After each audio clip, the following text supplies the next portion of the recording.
Colour हवे अजून बघूया ना दुसरं काहीतरी. पण this is perfect, this is compact and good.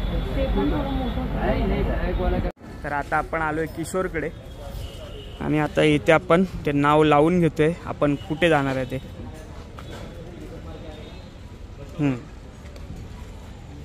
तर आता आपण आपल्या गाडीचं टॅपिट सेटिंग करतोय. आता ही सेटिंग का करायची तर ते जरा समजून घेऊया.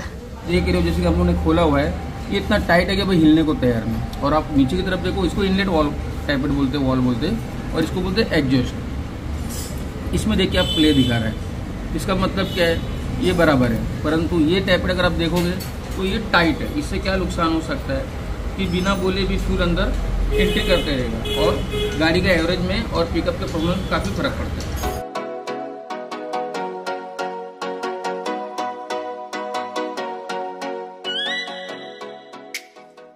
असेच नवनवीन मनोरंजनात्मक ट्रॅव्हल मोटो व्लॉग्स पाहण्यासाठी नितीन पास्टे या मराठी यूट्यूब चॅनलला सबस्क्राईब करा आणि बेल आयकॉन ऑलवर सेट करा आणि व्हिडिओ सर्वप्रथम पहा. आणि व्हिडिओ आवडल्यास व्हिडिओला लाईक, शेअर आणि एक सुंदर अशी कमेंट करायला विसरू नका. तर नमस्कार मंडळी, पुन्हा एकदा सगळ्यांचं नवीन व्हिडिओमध्ये सहर्ष स्वागत करतोय. तर तुम्ही सगळ्यांनी आपल्या मुंबई ते अयोध्या आणि अयोध्या ते मुंबई अशा मस्त अशा 3200 किलोमीटरच्या राईडला जबरदस्त असा प्रतिसाद दिलाय. तर त्यासाठी तुमच्या सगळ्यांचे मनपूर्वक आभार. आणि मस्त अशी आपली सबस्क्रायबर फॅमिली सुद्धा वाढलेली आहे. तर मंडळी आता त्या राईड नंतर थोडीशी आपली बरीचशी कामं वगैरे करून झालेली आहेत आणि आता मध्ये 8 ते 10 दिवस गेलेले आहेत. तर आता एक आठवड्यानंतर आता आमची अॅनिव्हर्सरी येते. तर अॅनिव्हर्सरीसाठी आम्ही नवरा बायको राईड करणार आहोत मुंबई ते तुम्हाला व्हिडिओच्या शेवटी कळेल. तर ही राईड आपली असणार आहे 2500 किलोमीटरची. मुंबईपासून गुजरात बॉर्डर पार करून आपण वरच्या दिशेला जाणार आहे. तर कुठे जाणार आहे तर ते नक्की कमेंट करून सांगा किंवा व्हिडिओच्या शेवटी सुद्धा तुम्हाला समजणार आहे. तर या राईडसाठी जी काही तयारी करणार आहे म्हणजे आपली बर्गमॅन तर ओके आहे, तिला वॉश करायचंय, ब्रेक वगैरे घासून घ्यायचंय. नंतर 3200 किलोमीटर चालून झाल्यानंतर आपल्याला ऑइल वगैरे चेंज करायचं त्याचं. तर आता मी माझं जे रायडिंग जॅकेट नंतर पॅन्ट वगैरे ते सुद्धा धुवायला टाकलेलं आहे.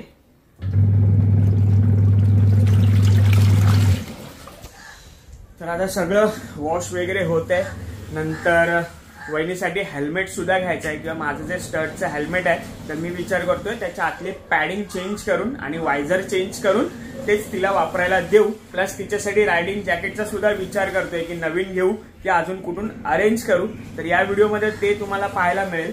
प्लस आपल्या टॉप बॉक्सवर जे मी लिहिलं होतं मुंबई ते अयोध्या, तर ते अयोध्येच्या जागी आता जिथे जाणार आहोत ते नाव लिहायचंय. तर ते लिहिताना तर तुम्हाला कळणारच आहे.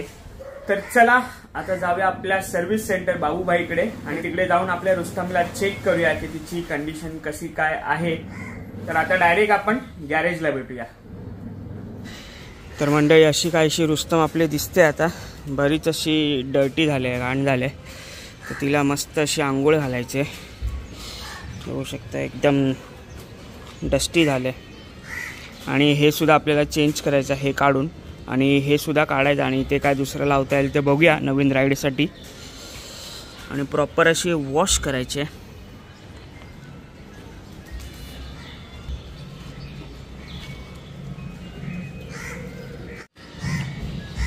आणि आपलं जे सीट कवर आहे ना ते मांजरी भरपूर चढतात. असे रात्री मी कवर टाकून ठेवतो ना तर आतून चढून झोपतात त्यावर. तर मी अशी पॅक करून ठेवतो सीट, त्याच्यामुळे कसं थोडंसं ते फाडण्यापासून वाचते.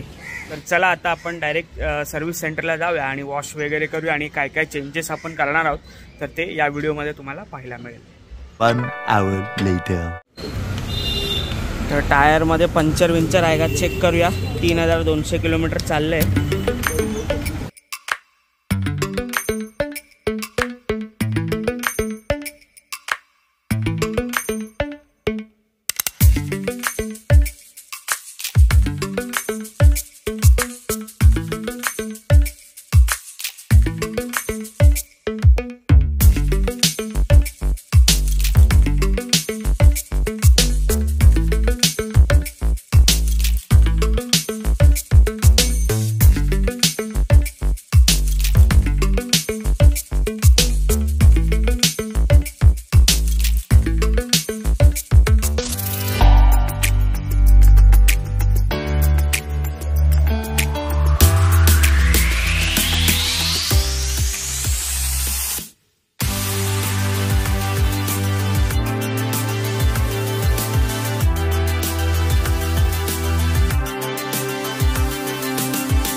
मित्रांनो, आपण जे आता 3200 किलोमीटर राईड केली ना, तर त्याच्यामध्ये थोडासा मागून लो RPMला म्हणजे गाडी आपली जेव्हा 20-25च्या स्पीडला असते तर थोडासा कटकट असा कचकच आवाज येत होता. तर आता जी टॅपिट मोटर असते तर तिकडची आपण थोडीशी टॅपिट सेटिंग करूया. तर आता हे बाबूभाई कितने किलोमीटर में करना चाहिए टैपिट सेटिंग? टैपिट कम से कम हर 5 से 8 हज़ार के बीच में टैपिट सेटिंग करना चाहिए. और हर एक बाइक अपने इधर होता है टैपिट सेटिंग. तर अभी ये टैपिट सेटिंग करेंगे अपना.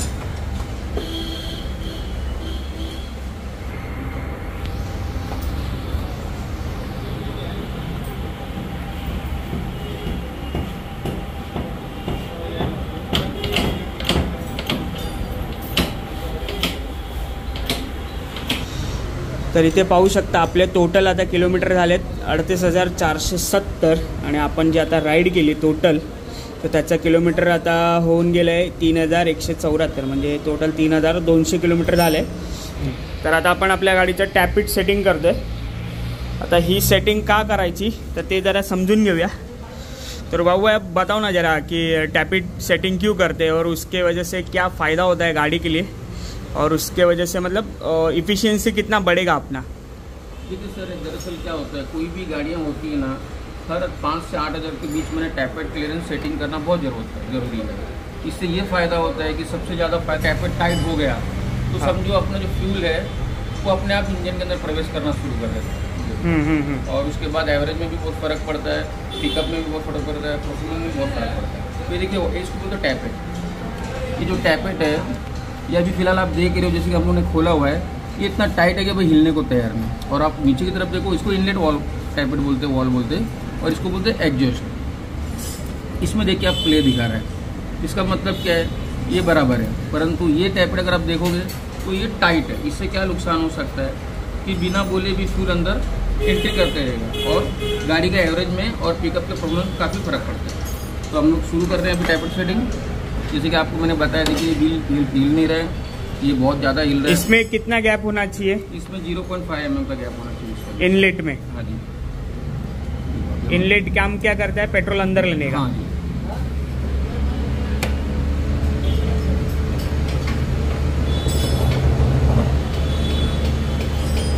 देखिए अभी पूरी तरह से हिलना शुरू हो गया. इसका मतलब क्या है कि पहले ऑलरेडी वॉल को ये दबा के रखा हुआ है.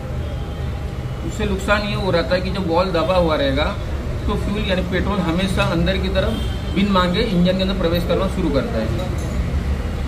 देखिए मैं इसको हिला रहा हूँ और थोड़ा लूज कर देंगे हम लोग.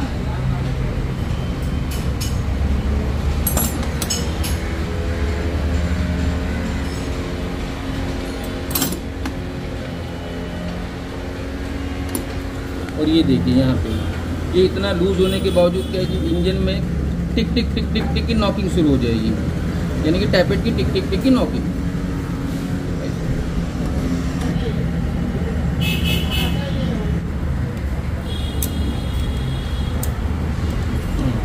आणि मंडळी जी आता आपण टॅपिट सेटिंग करतोय ती प्रत्येक सर्व्हिसिंगला केलीच पाहिजे असं नाही.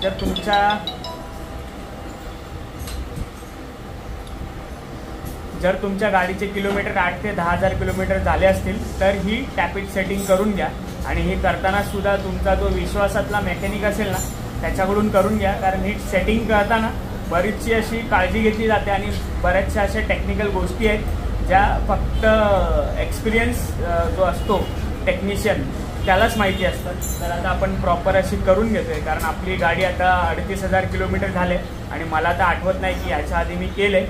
तर आपली जी अयोध्या राईड झाली त्याच्यानंतर एकदम लो RPM आपली गाडी 20च्या स्पीडला असते तर हलकासा आवाज होता आणि मला थोडंसुद्धा ते आवडत नाही. तर आता आपण ते चेक करून घेतले आता प्रॉपर आणि ऑइल वगैरे चेंज केले आणि सगळी प्रॉपर अशी सर्व्हिसिंग केलेली आहे. तर आता आपण बघूया आवाज कसा येतोय आणि किती स्मूथ आहे ते. बोलो. हां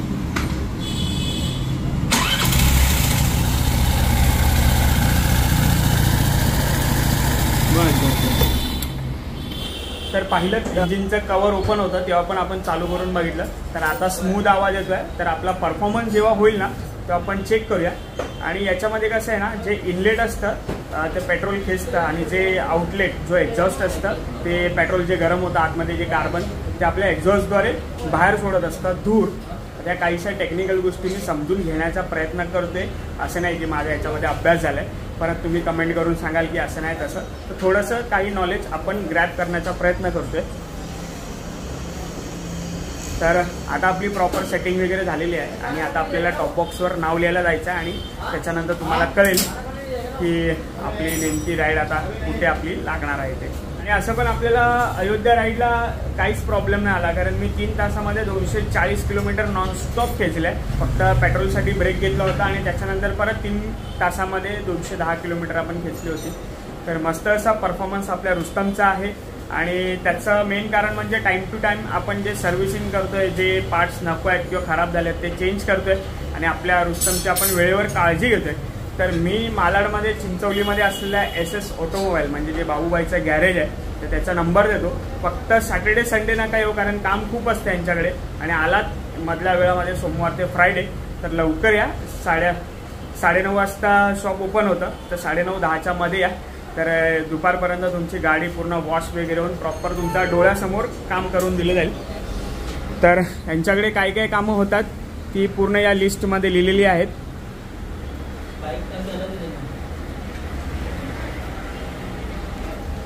आणि इथे स्कूटर सोबत यांच्याकडे दुसऱ्या स्पोर्ट्स बाईक असतील, ZD900 प्लस कावासाकीच्या बाईक, रॉयल एनफिल्ड सगळ्या प्रकारचे गाड्या इथे सर्व्हिसिंग केल्या जातात आणि प्रत्येकाचे रेट्स वेगवेगळे आहेत. जसं ॲक्टिवाचा रेट वेगळा आहे, त्याच्यानंतर नॉर्मल जे ॲक्टिवा आहेत त्याचा 400-450 लेबर आहे आणि जशा रेंज वाढत जाते स्पोर्ट्स बाईक अपग्रेड म्हणजे अपडेट होत जातात तसा रेटसुद्धा बदलत असतो. तर तुम्ही इथे आलात तर आपल्या व्हिडिओ दाखवलात, आपलं नाव सांगितलं तर नक्की डिस्काउंट करून देतील तुम्हाला.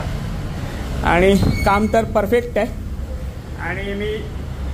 आणि जेव्हा मी कुठे गावी जातो की अजून कुठे राईड करत असतो, जर मला काही प्रॉब्लेम आला तर माझा पहिला फोन यांना असतो, भाई ऐसा हो गया, ये टूट गया, इधर से ऐसा आवाज आ रहा है, तो अभी क्या करूँ, किधर जाऊँ, किसको दिखाऊ. तर ते जे सजेशन देतात त्याच्यानुसारच मी पुढचं पाऊल उचलत असतो. आणि त्याच्यानंतर जो दुसरा म्हणजे आपला कॉन्टॅक्ट आहे तो सुझुकी सर्व्हिस सेंटरमध्ये आहे. या दोघांच्या व्यतिरिक्त आपली बर्गमॅन रुस्तम अजून कुठेच गेलेली नाही आणि अजून कुठे नेण्याची वेळ येईल की नाही येईल ते अजून तरी सांगता येत नाही. तर आपल्या पुढच्या राईडला असेच स्टेटून राहा आणि इथपर्यंतचा व्हिडिओ कसा वाटला नक्की एकदा कमेंट करून सांगा. The next day. तर आपल्या टॉप बॉक्सवर आपण जिथे चाललो आहे तिकडचं स्टिकरिंग करायचं बाकी होतं. तर आजचा दिवस दुसरा आहे. तर जो आपला ड्रोन अयोध्या राईडमध्ये 2 मीटरच्या वर जात नव्हता तर त्याचं थोडं रिपेअर सर्व्हिस मेंटेनन्स केलं आहे. तर आता आपण आलो आहे किशोरकडे आणि आता इथे आपण ते नाव लावून घेतो आहे आपण कुठे जाणार आहे ते.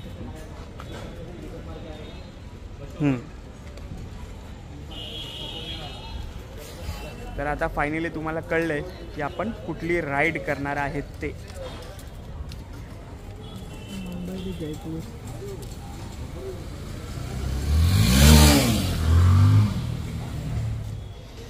तर मंडळी या नावासोबतच आपण हे 2-3 रिफ्लेक्टरसुद्धा लावलेत. तर यांनी परफेक्टली असं काम केलं आहे आणि एक तिकडे लावलं आहे आणि एक तिकडे लावलं आहे, कारण रात्रीचा आहे ना हा टॉप बॉक्स चमकत नाही. याला हे लाल आहे पण याच्यावर लाईट पडली तरी चमकत नाही, त्याच्यासाठी आपण हे असं रिफ्लेक्टर लावून घेतलं आहे आणि हे जयपूर आपलं चमकतं आहे. So thank you so much. 1 hour later. Price है, प्राइस अच्छा है ना, बरोबर आहे.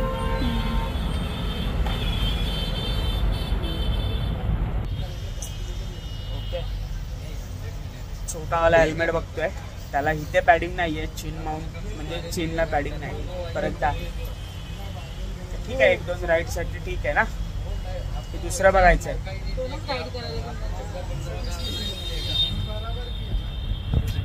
कलर हवे अजून बघूया ना दुसरं काहीतरी. पण this is perfect, this is compact and good. ते पण थोडं मोठं. तर आता आपण हा हेल्मेट फायनल केलाय. ओके आहे का? येस, माझं स्वतःचं हेल्मेट घेतलं. ॲक्च्युली म्हणजे काय टॉन्सिल्स, ॲक्च्युली मॅडमना टॉन्सिल्स प्रॉब्लेम आहे आणि बाकीचे हेल्मेट जे बघितले ना ते थोडेसे मोठे आहेत आणि कानामध्ये आणि नाकामध्ये हवा जाण्याचे चान्सेस त्या मोठ्या हेल्मेटमध्ये जास्त आहेत. कॉम्पॅक्ट हेल्मेटमध्ये हा एक भेटला, त्या कानामध्ये हवा वगैरे जरा कमी झाली. बरोबर आहे ना? एकदम परफेक्ट कलर. तो फाइनल कर. अभी कितना डिस्काउंट देगा पता नहीं. ये शॉप मलाड में है, चिंचोली. क्या शॉप का नाम है तेरे? Rider point. तर चांगले चांगले हेल्मेट आहे तिकडे. मिकी माऊसचं हे पण आहे, बनी कवर येऊ शकता. तर चला आता 9 वाजलेत आणि उद्या सकाळी आपल्याला निघायचं आहे. आता फटाफट हेल्मेट घेऊया आणि आपली पॅकिंग करून उद्याची तयारी करूया.